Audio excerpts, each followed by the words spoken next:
Imagine a world where your home is always with you. Tortoises carry fortified shells, their personal sanctuaries. Hermit crabs scavenge for abandoned shells, protecting their soft bodies. Snails retreat into coiled homes, shielding themselves from harsh conditions.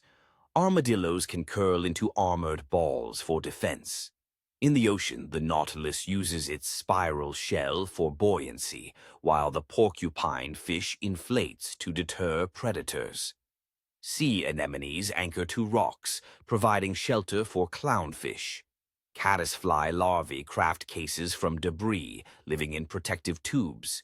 Coral polyps build calcium skeletons, creating vital reef habitats. Limpets cling to rocks, their conical shells offering permanent protection. Each of these creatures showcases nature's brilliance in creating mobile homes that serve as shields, buoyancy aids, and habitats.